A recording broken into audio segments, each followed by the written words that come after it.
Assalamualaikum warahmatullahi wabarakatuh. Oke bosku, di video kali ini kita akan membahas latihan terakhir Timnas Indonesia jelang lawan Jepang. Cuaca dingin dan embusan angin kencang buat JIZS jalani latihan resmi mengenakan jaket.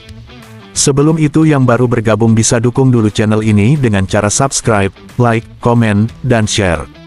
Terima kasih yang sudah subscribe. Di video kali ini kita akan membahas video yang beredar. Cuaca di Suita City Football Stadium atau Stadion Suita berubah menjadi lebih dingin dan berangin begitu memasuki malam hari. Sebelumnya, Timnas Jepang menjalani latihan resmi di Stadion Suita sekitar pukul 17. Pada waktu ini, cuaca tidak terlalu dingin dan hanya terasa sejuk.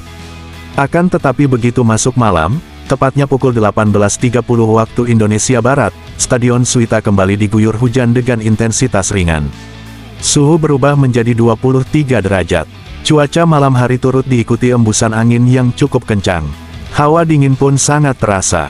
Skuad Garuda yang memulai latihan resmi pukul 19.30 waktu Indonesia Barat pun tampak memasuki lapangan dengan mengenakan jaket.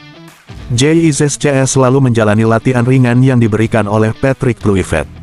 Patrick menyebut meskipun laga esok sudah tak berpengaruh bagi kedua tim, pertandingan esok pasti akan menyajikan pertandingan yang menarik. Terlebih Indonesia akan datang dengan kepercayaan diri yang tinggi setelah sebelumnya sukses mengalahkan China. Saya sangat senang berada di Jepang, di Osaka. Kedua negara sudah dipastikan lolos, jadi kami senang dengan itu. Meskipun sudah lolos, dan Jepang juga, saya rasa pertandingan besok akan menjadi laga yang sangat menarik, baik untuk disaksikan maupun dimainkan dengan penuh kegembiraan tentunya. Kami datang dengan rasa percaya diri yang tinggi, kata Patrick. Jepang adalah pemimpin grup. Menurut saya, mereka adalah tim terbaik di grup ini. Jadi ini akan menjadi pertandingan yang sangat menyenangkan, sambungnya. Timnas Jepang yang berada di puncak klasemen grup C sudah dipastikan tampil di Piala Dunia 2026. Sementara skuad Garuda lolos ke putaran keempat. JIZS bakal melanjutkan kans tampil di Piala Dunia 2026 dengan 5 negara lainnya. Pada putaran keempat nanti, 6 tim dibagi menjadi 2 grup. Masing-masing juara grup akan lolos ke Piala Dunia 2026. Duel antara Jepang vs Indonesia akan tersaji pada pertandingan terakhir putaran ketiga kualifikasi Piala Dunia 2026 zona Asia. Pertandingan ini akan berlangsung di Suita City Stadium pada Selasa, tanggal 10 Juni tahun 2025.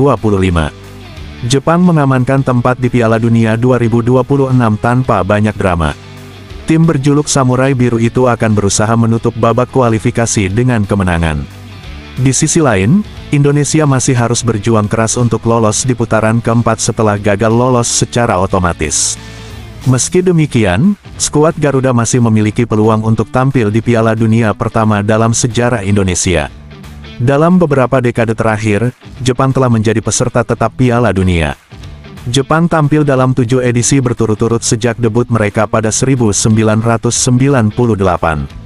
Piala Dunia 2026 akan menandai penampilan ke-8 mereka di panggung dunia. Putaran ketiga juga berjalan lancar. Tim Samurai Biru memenangkan 6 dari 7 pertandingan pertama untuk menjadi negara non-tuan rumah pertama yang mendapatkan tiket Piala Dunia. Jepang merayakan keberhasilan dengan kemenangan 2-0 atas Bahrain pada Maret lalu. Sejak itu, Hajime Moriyasu mulai bereksperimen dengan tim dengan mencoba pemain baru. Moriyasu menurunkan tim yang berbeda saat menelan kekalahan 1-0 melawan Australia pada hari Kamis lalu. Moriyasu mengeksplorasi pilihannya dan mengutak-atik taktik. Hal yang sama kemungkinan terjadi pada saat melawan Indonesia. Timnas Indonesia, di sisi lain, mengunci tiket ke putaran keempat kualifikasi zona Asia setelah memetik kemenangan 1-0 atas Bahrain dan Cina. Tim asuhan Patrick Kluivert menjaga impian untuk tampil di Piala Dunia tetap hidup. Indonesia bisa bergabung dengan Uni Emirat Arab, Qatar, dan Irak di putaran keempat. 6 negara akan dibagi menjadi 2 grup. 2 juara grup memastikan tiket ke Piala Dunia dan 2 runner-up akan saling berhadapan untuk memperebutkan kesempatan di babak playoff antar konfederasi. Singkatnya, perjalanan Indonesia penuh rintangan. Indonesia harus melawan Jepang terlebih dulu. Pertemuan kedua tim sebelumnya terjadi pada bulan November tahun 2024. Anak asuh Moriyasu menang telak 4-0 di Jakarta. Pelatih timnas Jepang Hajime Moriyasu kemungkinan memilih bereksperimen dengan skuadnya. Dikutip dari Sports Mole, pemain seperti Kaoru Mitoma, Ao Tanaka, Ko Itakura, Ayase Ueda, dan Hidemasa Morita tidak masuk dalam pilihan utama. Pemain Bristol City Yu Hirakawa dan pemain FC Tokyo Kota Tawarat Sumida melakukan debut melawan Australia. Keduanya bermain tepat di belakang striker Blackburn Rovers Yuki Ohashi, yang baru tampil untuk kedua kalinya untuk Jepang. Setelah penampilan yang kurang mengesankan melawan Australia, Moriyasu mungkin memilih untuk melakukan perubahan. Pemain Liverpool Wataru Endo adalah salah satu nama yang bisa kembali ke lini tengah Jepang saat menghadapi Indonesia. Timnas Indonesia meraih kemenangan 1-0 atas Cina pada pertandingan terakhir.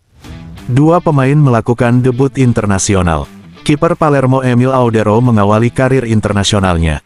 Ia berhasil menepis satu-satunya tembakan tepat sasaran dari Cina. Sementara itu, Yance Sayuri bermain di sisi kanan. Tidak ada masalah cedera baru bagi Indonesia. Patrick Kluivert memiliki banyak kebebasan dalam hal pemilihan pemain.